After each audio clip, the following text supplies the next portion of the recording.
Hello there, Alice here, and thank you for checking out this video today. Your time, your energy is a really big deal. I value it, and thank you for being here. I'm going to jump right in. I want to say Happy Easter to everybody. And my interpretation of Easter is something that I like to think of that goes beyond an individual religion and enters into this realm of spiritual principles and ways that we can live our life really in harmony with ourselves, with our loved ones, with Mother Nature, and with life itself. And so this time, what are the overarching principles that run through all different religions and also in Mother Nature, in our own beings? And it's this period, this beautiful period on the planet right now of rebirth, renewal. And I can tell you, being in Joshua Tree right now during the super bloom, everything is just completely open and in bloom. The yucca plants, the Joshua trees, the cactus flowers. There is this period of blooming, of rebirth, of having gone through this time of winter, everything being underground, internal, and having sprung up. And it is just like life has exploded around here. So I think about that in, I suppose I'll call it like a more metaphysical way, or a way in spiritual principles. And I love seeing how actually different religious belief systems, where there's the area of intersection and interweaving. And I think that one of those areas when we talk about rebirth and renewal and springtime, how do we reach that state inside of us internally where we feel reborn, we feel cathartic, we feel joy and levity?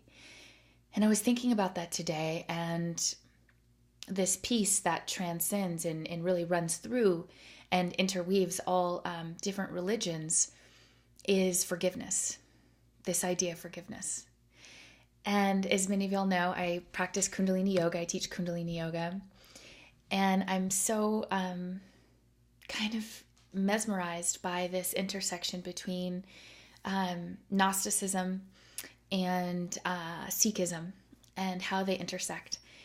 And in one area in particular, in this way of forgiveness, there's this beautiful portal that we can enter into.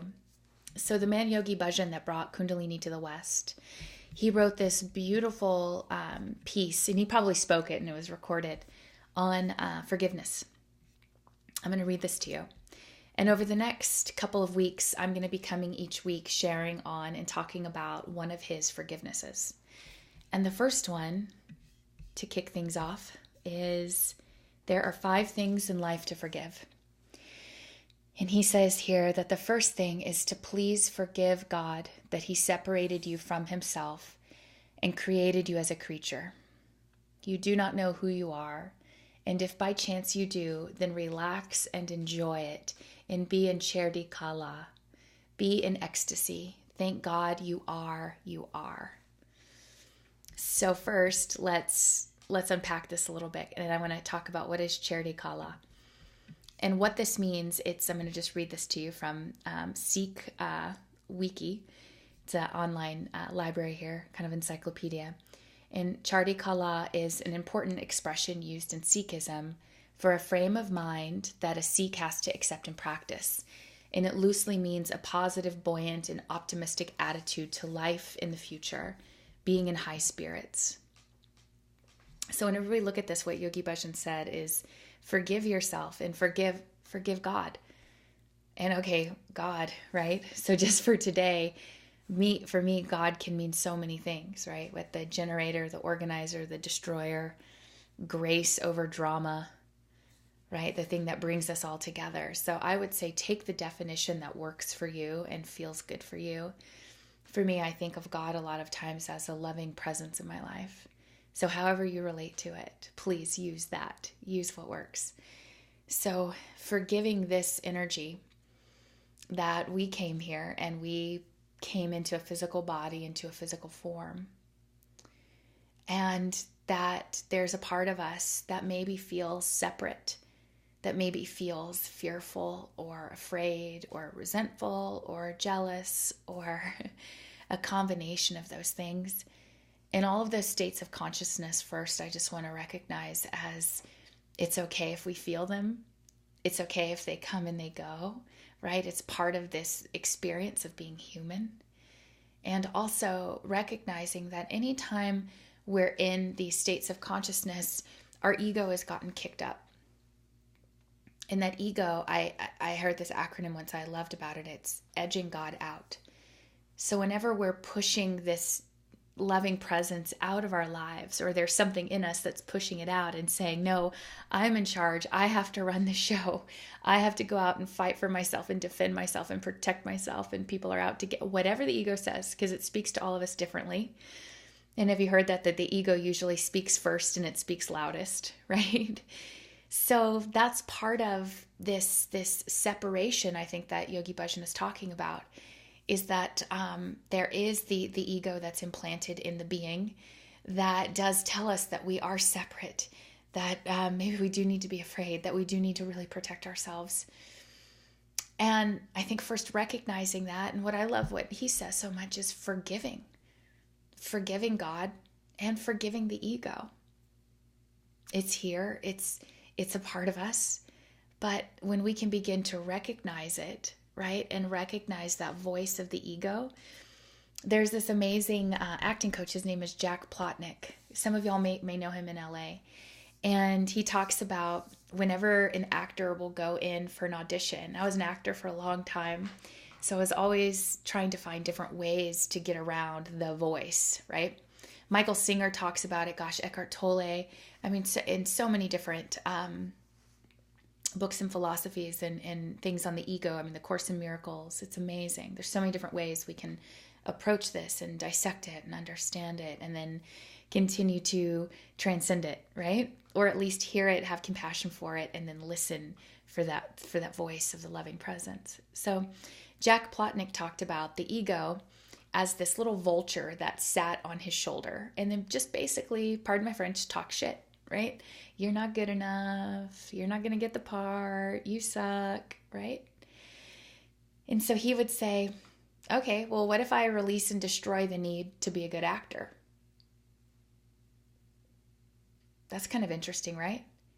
What if I release and destroy the need to be an actor? What if I could just be this woman or this dude up here saying some lines and having some fun? And he realized that the way to silence the voice wasn't necessarily to tell it to be quiet, but it was just to say, what if I could release and destroy the need to be good, right?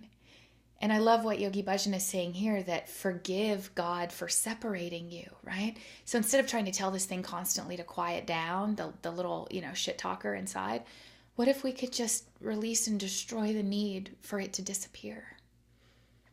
What if we could release and destroy the need for any kind of perfection or expectation that we place on ourselves? And we could just forgive ourselves for being human, for being a creature, right? For being this spiritual being, which we all are, in a temple or in a earth suit, right? Or in a body, whatever you want to call it. And that this is even happening in the first place. And not only that, then we've got this ego telling us that we're separate from everything else. So what if we could just forgive the whole situation that it is, and we could accept and we could remember who we are? And I just want to come through today and tell you that I see who you are. I see that you're an immaculate spirit that is here with a message. Don Miguel Ruiz's son, I had the deep privilege of hearing him speak once. And he said that, he goes, do I believe in angels? He said, well, I believe that there are, at that time, 6.2 billion angels on the planet. Each one of us is an angel, because an angel is a messenger, and each of us has a message. So underneath the, right, like the voice, right, the ego, underneath this, I'm, this spiritual being having this human experiences, and I've got to pay taxes and get my kids to school and go to work, maybe your mother is sick, or all the things that we write, like I've got athlete's foot, like all the bajillion things, right? And then we're seeing what's happening on a global level, what's happening in Libya, what's happening, with, I mean, my gosh, it just goes on and on and on, right? We're simultaneously dealing with our own relationship to being a creature, and we're looking outside of us and we're seeing our global brothers and sisters experiencing and dealing with what it means to be a human being. And there's so much complexity and so much beauty and sadness in the full spectrum of what it means to be alive and be a human being. And I think part of this path is that part of the forgiveness is that we accept the totality of our own humanity. All of the colors, right? All of the different aspects that we recognize. There's the little ego talking, sitting on our shoulder. We see that this body temple is this thing that's carrying around our soul or our spirit, right? Maybe some of us don't see that. Maybe some of us are like, that's bullshit, okay? But we see that too. And so with all of that going on, the forgiveness of just embracing all of it. And then the Cherdi Kala, for some of my Sikh friends, I might not be saying that right. I'm going to say it anyway. And remember that this energy of like, I still get to be joyful. It's my birthright to be joyful in the midst and in the middle of life, right? Swimming in the middle of my life, in the current, I get to be joyful and have this experience. So there's so much to be said in this and to be felt in this experience of forgiving God for creating us as a creature.